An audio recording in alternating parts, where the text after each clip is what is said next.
this area look quite large. So yes, so we have the 3 rocks in a row there. It's lined. It's been worked out, and the cameraman's lined up with those to get the right photo. And we'll go on to the next photo after this one, because he starts in the left, the middle, and then to the right on Stone Mountain. This is the middle photo. Now what you'll notice again, of course, is the 3 rocks are lined up to get the right view and perspective yet again. They're straight there. And one thing I actually would like to point out as well is you have this here. Now, the thing about this, if it's low to the ground, taking this photo to make this area look a lot bigger than it is, faking the bigger perspective, this here would actually be a miniature. For it to be that size in relation to where the camera is quite close to the ground. And these here, these boot prints, would actually be miniature faked boot prints. So I just wanted to bring that in regards to the perspective particularly. And the same photo here, I just cropped out a bit so you can see the line of those 3 rocks. Because this, as I said, this one here distinctly has a 3 on it. Tied in obviously with those other rocks to get the right angle and look, and particularly what they want in this next photo. And there's that first rock in the front there with 3 on it. Okay, now this final photo here, yet again, 3 rocks are lined up to get the right view and perspective for the camera. So all the way through in these 3 panning photos, these 3 rocks have been lined up. Now, like I said, the camera is actually quite close to the ground, so this is a miniature here, and that'll be a miniature, and these boot prints would all be miniature boot prints that are put in here somehow. Just really to make all this as well look a lot bigger than it actually would be. Now, aside from the perspective of making everything look bigger, these rocks lined up like this would actually be in that position for the camera, particularly to get the right angle. What I'm going to be showing you over off to the side here.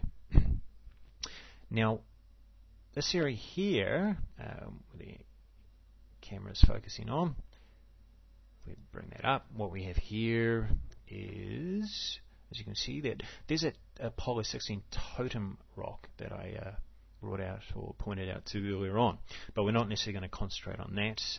What the main thing is here is we have some little dogs here. That's the full body of them. Here, there's another dog there, another dog there, another little creature here. But the thing with all these creatures is they're all pointing in one direction.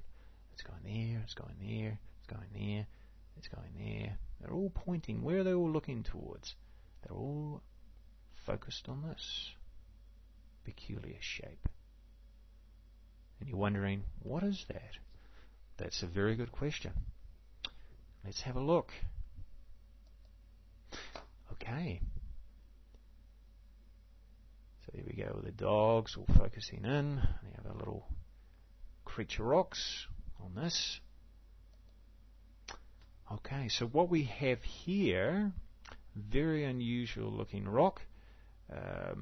I called it here a pointed peak head on Stone Mountain, which is a bit of a pointer there for what I'm going to show you what it actually is, or actually what it's representing in regards to the way that they actually wanted, those 3 rocks lined up so they could get this specific view of the camera. There he is, pointed peak head, Stone Mountain. And this is what it's representing. The Matterhorn is Disneyland's highest peak and is part of Fantasyland. This is what that whole photo was set up for, pretty much. Obviously, it all been on Stone Mountain as well, which is a bit of a hidden pointer there. Now, the thing with this is the Skyway, which is where they go to sort of carry across Disneyland.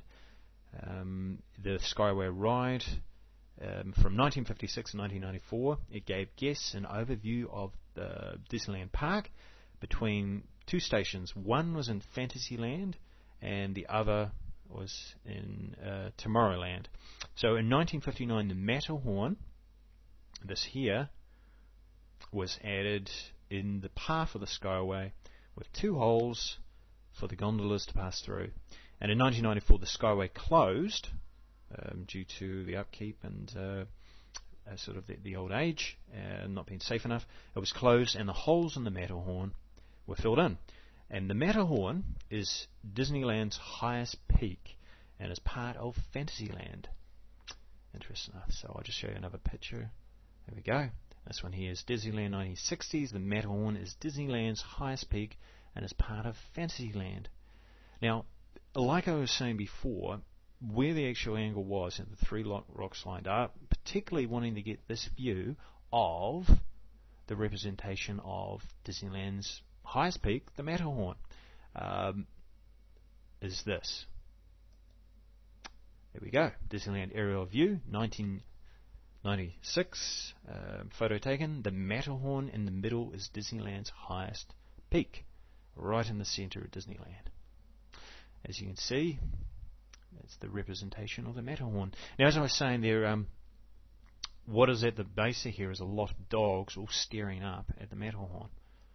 As you'll see, this one, the dogs at the bottom, they're all progressing towards the Matterhorn, or looking towards there's a lot more down below as well, and that's why you saw those dogs there looking across to the Matterhorn. And as you can actually see here in the Apollo 16 photo of the representation of Disneyland's Matterhorn, you can actually make out similar little bits there that they've added in, the little railway track, the large one here obviously in Disneyland. Looks, the movement of the track coming around the air, and just a few other things in the background that show a bit of representation. So that is what it is. As they say, all roads lead to Rome, and with this in particular, from NASA, all roads lead to Disneyland and Disney Studios.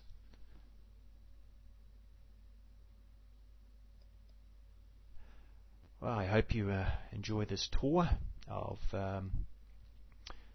both Disneyland and the fake Apollo moon sets, and how the creators of Imagineers of Disneyland, they created, they designed, they built, and they directed, particularly the photos that have all been taken, and they have given us, I suppose, a fantasy. It's really what it is, a created Disney fantasy.